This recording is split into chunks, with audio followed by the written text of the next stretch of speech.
G'day Crows fans, I'm Jock O'Connell. And I'm Katrina Gill, and this is the Crows News Update brought to you by RAA, where we'll bring you up to speed with all the latest from West Lakes ahead of the club's inaugural clash with Greater Western Sydney.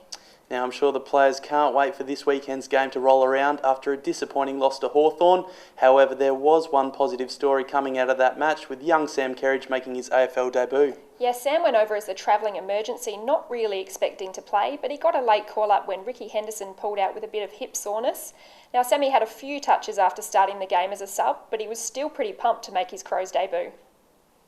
I said still asleep, and Sando rang me and said, look, we're going to play you. So, I had a grin from ear to ear for about 3 hours after that. So, it's pretty much how I found out, but like I said, over the moon, it was wrapped.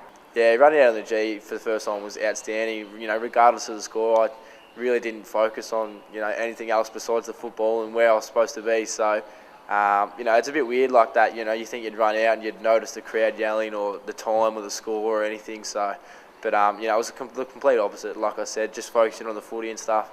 So, it was great. I loved it.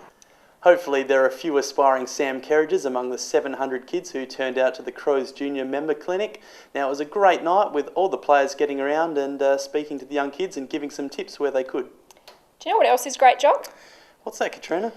Getting a shout out from the legend himself, Bruce McAvaney, on national TV, which is something that you managed to achieve on Sunday. Apparently Bruce was pretty impressed with your stat about Graham Johncock and Sean Burgoyne being born on exactly the same day in Port Lincoln. It's a bit of a shame he couldn't remember your name, but at least he referred to you as the Young Crows media manager, rather than the young at heart comms manager, David Burton. Is that the stat you were talking about before? The young fella gave it to Tim and I before the match, the young media manager for the Crows. I said, God, I live off those things. Well done by Callanan, running hard, was it? Yes! That was very good, Katrina, and I was lucky to meet the great man. Anyway, moving right along and getting back onto the footy. It should be a big game this weekend. Although the GWS haven't been in the best of form, they've still had some pretty impressive signs. Phil Davis will be looking to have a good game when he makes his return to Amy's Stadium. What sort of reception can we expect for Phil? Well, Phil's a fantastic character, and I think the players have moved on, but I'm not so sure about the fans. I think he might be in for a few boos when he returns home on Saturday afternoon, but let's wait and see. And don't forget, you can follow all the action of the Crows clash with the Giants by logging on to afc.com.au. You can also keep up with the game by following the club's official Twitter account at Adelaide_FC or by liking us on Facebook. Should be a good game, and go the Crows. Let's throw you over to Ricky Henderson.